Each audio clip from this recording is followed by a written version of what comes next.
Summon கொண்டு வராங்கன்ற செய்தி எனக்கு வந்தது. வரும்போது சரி அன்னைக்கும் இதே மாதிரி தான் கொண்டு வந்தாங்க, வலசரவாக்கத்துலேருந்து கொண்டு வந்தாங்க. அவர் ஊரில் இருக்காருன்றது தெரிஞ்சு தான் வந்தாங்க. ஆனால் தெரியாத மாதிரி என்கிட்ட தான் கேட்டாங்க. நான் அவங்கள காத்திருக்க சொல்லி அவர் வந்தக்கப்புறம் சந்திச்சு கையெழுத்து வாங்கி எடுத்துகிட்டு போனாங்க. அப்போவே வந்து சொன்னார் இவர் 2 வாரம் முழுக்க எனக்கு தேதி இல்லை அப்படின்னு. அவங்க தான் கேட்டு அந்த 27ஆம் தேதியை கேட்டு வாங்கிட்டு போனாங்க. உங்கள் வழக்கறிஞர்கள் வந்து அங்கே வந்து எழுதி கொடுக்கட்டும், அதுக்கப்புறம் இன்னொரு தேதி கொடுத்துக்கிறோன்னு சொல்லி அவங்க தான் சொல்லி வாங்கிட்டு போனாங்க. நேற்று வழக்கறிஞர்கள் போன போது எழுதி வாங்கிக்கிட்டு உடனே அங்கேருந்து கிளம்பிட்டாங்க சம்மன் எடுத்துகிட்டு. ஆனால் தேதி என்னன்னு அவங்களுக்கும் தெரியாது. மாதிரி வராங்கன்னு சொன்னாங்க. சரி வந்தால் இன்ஸ்பெக்டர் நம்ம சந்திச்சு பேசி சம்மனை கையெழுத்து போட்டு வாங்கிக்கலான்னு தான் நான் இருந்தேன். அப்படி ஒருவேளை எங்ககிட்ட கொடுக்க விருப்பம் இல்லைன்னா வீட்டில் எல்லாரும் இருந்தாங்க, வேறு யார்ட்டையாவது கொடுத்துருக்கலாம், இல்லை என்கிட்டயே அவங்க சந்திச்சு கொடுத்துருக்கலாம். அவர் ஊரில் இல்லைன்றது எல்லாருக்கும் அவங்களுக்கு நல்லா தெரியும். கிருஷ்ணகிரியில் இருக்காருன்றது தெரியும். அவரை சந்திச்சு அங்கே கூட அனுப்பியிருக்கலாம். அங்கே இருக்கிற காவல் நிலையத்தில் அனுப்பி கூட அவர்கிட்ட கொடுத்துருக்கலாம்.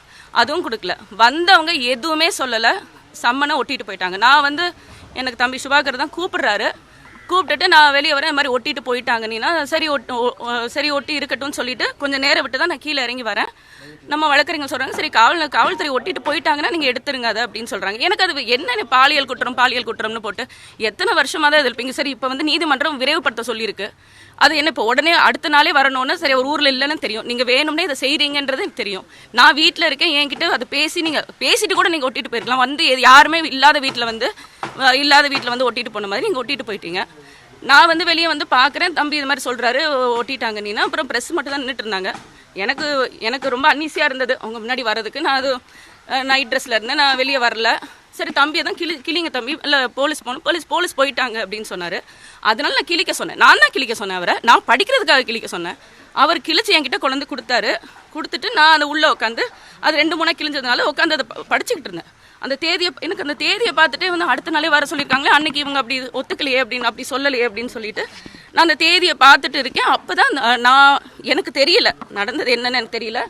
இந்த கேட்டுக்கு உள்ளே தான் அது கேட்டுக்குள்ளே நடந்தது. நான் அங்கேருந்து உட்காந்து பார்க்கும்போது கேட்டு திறந்தது மட்டும் கேட்டுச்சு, பார்த்தேன். நான் எடுத்த உடனே ஒரு பிரவீனோட சத்தம், என்ன நீ தள்ளுறியான்னு ஒரே சத்தம்.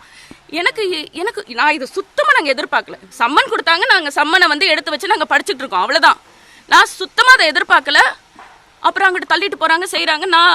அப்புறம் நான் அண்ணன் இப்படி இழுத்துட்டு போகும்போது தான் நம்ம எப்படி சும்மா இருக்கிறது, நம்ம நாங்கள் எல்லாம் உங்களுக்கு தெரியும், நாங்கள் வந்து கட்சியோட குடும்பம் மாதிரி நாங்கள் எல்லாரும் சேர்ந்து ஒன்றா பயணிக்கிறோம். எங்களை விட கூட இருக்கிறவங்க மேலே கையை வச்சாதான் எங்களுக்கு இன்னும் கோவம் வரும்ன்றது உங்களுக்கு நல்லா தெரியும். மென்டலி எங்களை டிஸ்டர்ப் பண்ணணும். அப்புறம் வந்துட்டு அவரை கூட்டு போகிறாங்க. நான் வெளியே வரேன். வெளியே வந்து பார்த்தா அவர் ஒரு ரிட்டையர்டு ஒரு எக்ஸ் சர்வீஸ்மேன். அவரை வந்து எப்படி ஒரு குப்பை மாதிரி நீங்கள் எல்லாரும் பார்த்துட்டு தான் இருந்தீங்க. அவர் எப்படி உள்ளே தூக்கி போடுறாங்க. அவர் இங்கே செக்யூரிட்டியாக இருக்காரு, நம்மளுக்கு பாதுகாவலராக இருக்காரு. அவருக்கு கன் வச்சிருக்கிறதுக்கான லைசன்ஸ் வச்சிருக்காரு. அவர் அதை கையிலேயே எப்பவும் வச்சிருக்காரு, தன் பையில எப்பவும் வச்சிருக்காரு. அவரை அப்படி உள்ள தூக்கி போட்டு கொண்டு போறீங்க. நான் பார்த்துட்டு நான் போறேன். எனக்கு என்ன நடந்ததுன்னு தெரியாது. நான் போய் அவர் பிரவீனை அணுகும்போது, இன்ஸ்பெக்டர் அணுகும்போது அவர் சொல்றாரு, பாருங்க என்ன நடந்தது, என்ன பண்ணிட்டாரு பாருங்கன்றாரு.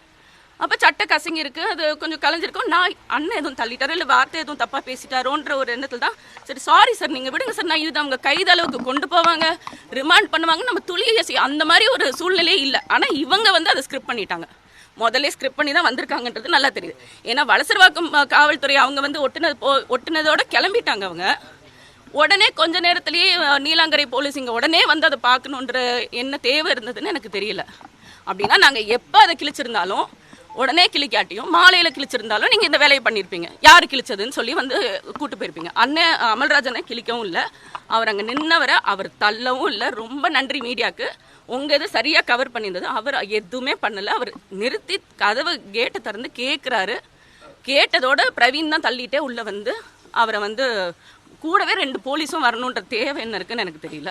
வந்து அவர் அப்படி இழுத்துட்டு போய் கூட்டு போகிறாங்க. அப்போ தான் நீங்கள் எல்லாரும் சாரி கேட்டாங்க. சாரி என்னங்க சாரி, எங்கள் கல்யாணம் ஆனதுலேருந்து அவர் இந்த கைதாயிருவார்னு சொல்லிட்டு இருக்கு. நாங்கள் எல்லாத்துக்குமே துணிஞ்சு தான் இருக்கோம். நம்ம அண்ணன் ஏதோ பண்ணிட்டாரோன்னு தான் அவர்கிட்ட சாரி சார் நீங்கள் விடுங்க சார் அவரன்னு சொல்லி நான் கேட்குறேன். அவங்க கிட்ட போய் இப்போ நான் எனக்கு நல்லா தெரியுது பிரவீன் வந்து இதை வேணும்னே செஞ்சுருக்காருன்னு. இவங்க எல்லாருமே பிளான் பண்ணி எல்லாரும் சேர்ந்து தான் செஞ்சுருக்காங்க. முதலே முடிவெடுத்துட்டாங்க அவரை கைது பண்ணோம். நம்ம வீட்டில் இருக்கிறவங்கள 2 பேரை கைது பண்ணி நம்மளை மென்டலி டிஸ்டர்ப் பண்ணுன்றது அவங்களோட எண்ணன்றது நம்மளுக்கு நல்லா புரியுது.